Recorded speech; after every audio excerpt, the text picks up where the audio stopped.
আসসালামু আলাইকুম গাইস। এখন আমরা এই যে আস্তে ধীরে নামতেছি, ঠিক আছে, পাহাড় থেকে। তো আপনারা দেখেন যে কোন জায়গায় আছি, কি সুন্দরভাবে আপনারা দেখেন এই যে পাহাড়ের সিফা দিয়ে একটা নালার মধ্যে দিয়ে আপনার কি সুন্দরভাবে পাহাড়ি ঝর্ণাগুলো নামতেছে, পানিগুলো এমন ভাবে নামতেছে যে মানে সেই ভাল লাগতেছে, কি কইতাম, অস্থির রকমের ভাল লাগতেছে। তো যাই হোক, আমরা আস্তে ধীরে নামতেছি আর এনজয় করতেছি খুব, মানে কি বলবো, এটা হচ্ছে টার্গেট ভ্রমণ পাহাড়ির জন্য 8 নাম্বার পর্বত। তো যাই হোক, যারা প্রথম থেকে আমাদের পার্টগুলো দেখেন না, দয়া করে আগের পর্বগুলো দেখে আসবেন। আর অবশ্যই দেখেন যে এখান দিয়ে যে আমরা হাঁটতেছি, হ্যাঁ, খুব রিস্ক নিয়ে কিন্তু হাঁটতেছি, কারণ এই পরিস্থিতিতে আসলে এই জঙ্গলগুলোর মধ্যে আল্লাহ ভালো জানে যে আসলে জীবজন্তু আছে কিনা, যদি আমরা দেখি না। যাই হোক, এই যে রকিব ভাই, অবস্থা ব্রাদার, কই যাচ্ছেন? মানে রকিব ভাই টকা যাইতে কিনা আছে, ওই যে মানিক ভাই গেছে কিন, মেহেদি ভাই গেছে গিয়া, এই অবস্থা। আমি এখন আসতেছি, কোনো সমস্যা নাই। তবে এই জায়গার আসার পর এত ভাল লাগতেছে, অনেক এনজয় করতেছি, সবকিছু নিয়ে অন্যরকম একটা অনুভূতি কাজ করতেছে নিজের মধ্যে। তো একদিক দিয়ে ভয় করতেছে যে আসলে এত জঙ্গলের মধ্যে দিয়ে, সিপা চাপার মধ্যে দিয়ে আমরা হাঁটতেছি, কিন্তু এই যে এই জায়গাগুলো দিয়ে আমরা হাঁটতেছি, এই জায়গাগুলোর মধ্যে হাঁটলেও অন্যরকম একটা অনুভূতি এবং একটা ভালো লাগা কাজ করতেছে শরীরের মধ্যে, ঠিক আছে, এবং মন দিলে একদম পুরো ফুল ফ্রেশ। যদিও আগে অনেক ডিপ্রেশনে ছিলাম, মাথাটা অনেক বারবার ছিল, শরীরটা কেমন কেমন জানি ছিল আর কি, যে আসলে অনেক ডিপ্রেশনে ছিলাম, ডিপ্রেশনও থাকলে যা হয় আর কি। তো যাই হোক, এই যে পাহাড়ি ঝর্ণা বা পাহাড়ে আসার পর অন্যরকম একটা ফিলিংস কাজ করতেছে। তবে আমার কাছে কি কইতাম, সবার কাছে খুবই ভালো লাগতেছে। ঝর্ণার মধ্যে অনেক গোসল করলাম, টকা দিলাম, বিভিন্ন খাদা এটা সেটা হাবিজাবি ছিল।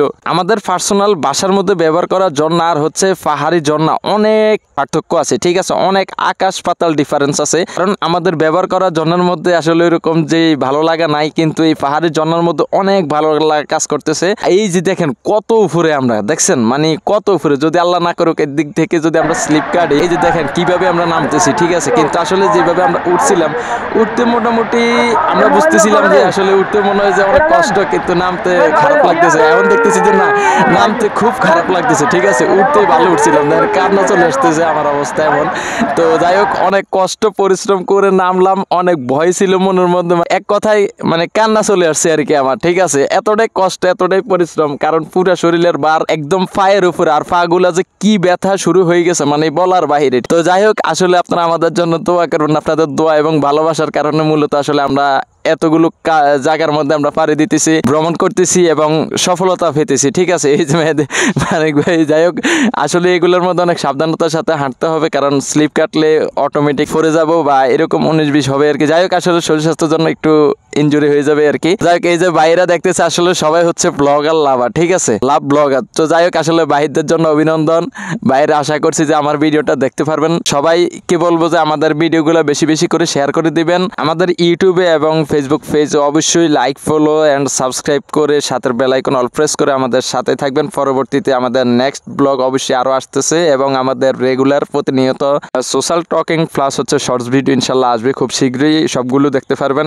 আর দৈনন্দিন আমাদের ভালো ভালো ইনশাল্লাহ আশা করি সামনের দিকে আমরা উদ্যোক্তা বা ওইরকম সামাজিক কিছু কাজ, যেটা থেকে আমাদের ভালো একটা আর্নিং সোর্স, ঠিক আছে, আর্নিং হবে এবং উদ্যোক্তা, ঠিক ওই রকম টাইপের ভালো ভালো কন্টেন্ট নিয়ে আমরা আপনাদের সামনে আসতেছি, যেগুলো থেকে আশা করি সকলে ইন্সপায়ার হবেন ইনশাল্লাহ। এবং আমাদের বাংলাদেশের, আমাদের সমাজের যেই অভাব বা আমাদের যে চাহিদা, আশা করি যে আমাদের অভাব দূর হয়ে আমাদের চাহিদা খুব শীঘ্রই পূরণ হবে। এই হচ্ছে আমরা এখন সবাই পাহাড় থেকে নেমে এখন চলে যাইতেছি, আর পাহাড় থেকে একদমই ব্যাক করে চলে আসতেছি আর কি। তো আসলে পাহাড় থেকে আস্তে আস্তে অনেক দূরে আর কি। যাই হোক, এগুলো আপনাদেরকে মোটামুটি দেখাইতেছি, আমাদের জন্য দোয়া করবেন। তো পাহাড়ে এসে বুঝতে পারলাম, যদি আজকে আমাদের মনোবল সবকিছু যদি দুর্বল থাকতো, তাহলে কিন্তু আমরা আসলে এত উপরে যেতে পারতাম না কিংবা এত পরিশ্রম করতে পারতাম না, কারণ এই পাহাড় প্রায় 1500 ফিট উচ্চতা। তো বুঝে নেই তো, আরো হচ্ছে রিস্ক, কোনো সিঁড়ি বা ওইরকম কোনো সিচুয়েশন নাই, একদমই পিছলা বা হচ্ছে খাড়া জায়গা। তো যেই জায়গার মধ্যে আমাদের মনোবল, আমাদের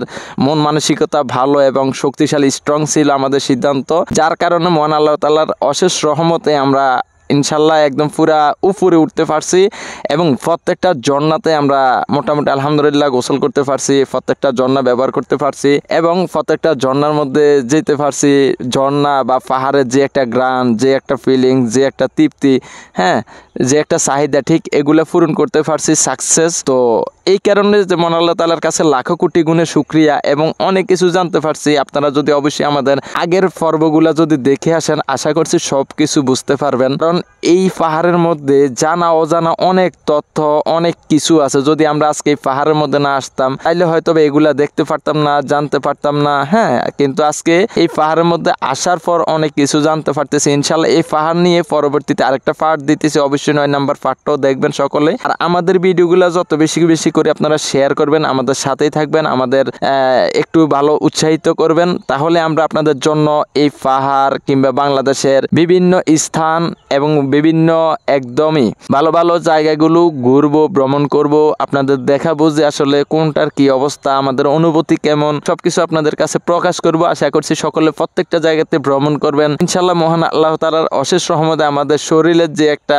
ভ্রমণ করার যে একটা চাহিদা থাকে ওইটা ইনশাল্লাহ পূরণ হবে। কারণ প্রত্যেকটা মানুষের শরীরের মধ্যে একটা রিজিক আছে, যে রিজিকটা হচ্ছে যে আসলে প্রত্যেকটা ভালো ভালো জায়গাগুলো ভ্রমণ করতে হবে, দেখতে হবে যে মহান আল্লাহ তাআলা যে কি বড় নেয়ামত। হ্যাঁ, মহান আল্লাহ তাআলা যে দুনিয়ার মধ্যে যে কত সুন্দর সুন্দর নেয়ামত দিয়েছেন এগুলো আমাদের দেখতে হবে। সবাইকে একটা কথা বলবো, সকলে সব সময় সত্য কথা বলবেন, 5 ওয়াক্ত নামাজ পড়বেন, কোরআন তেলাওয়াত করবেন, দৈনিক অন্তত চেষ্টা করবেন একটুকু হলেও কোরআন তেলাওয়াত করার জন্য। ইনশাল্লাহ সকলে যদি আমরা এভাবে যদি চলতে পারি, আশা করছি যে আমাদের আর অন্য কিছু লাগবে না। কারণ সত্য কথা বললে আশা করি যে খারাপ কিছুর সাথে আমরা কোনোভাবে ইনভলভ থাকবো না, অথবা 5 ওয়াক্ত নামাজ পড়লে দেখা গেছে যে খারাপ কিছুর মধ্যে আমরা ইনভলভ থাকবো না। তো মহান আল্লাহ তাআলা আমাদের সবকিছু মেনে চলার তৌফিক দান করুক, আমরা যেন সঠিক পথে চলতে পারি, হালাল ভক্ষণ করতে পারি, আমরা যেন সবসময় সত্য কথা বলতে পারি, 5 ওয়াক্ত নামাজ পড়তে পারি, কোরআন তেলাওয়াত করতে পারি, এবং আমরা সবসময় যেন আমাদের ইবাদতের সাথে যেন একটা আমাদের কানেক্ট থাকে। মহান আল্লাহ তাআলা আমাদের সেই তৌফিক দান করুক,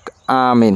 আশা করছি সকলে আমাদের এই ভিডিওটা বেশি বেশি করে শেয়ার করে দিবেন, কমেন্টস করবেন আপনার মতামত। যদি আমাদের ভুলভ্রান্তি হয়ে থাকে অবশ্যই আমাদের ভুলভ্রান্তিগুলো ধরিয়ে দিবেন, কারণ ভুল যদি আমাকে ধরিয়ে দেন আমি বুঝতে পারি, সেই ক্ষেত্রে আমি ছোট হব না, বড়ই থাকবো। টিলেন টাটা, আল্লাহ হাফেজ, আসসালামু আলাইকুম।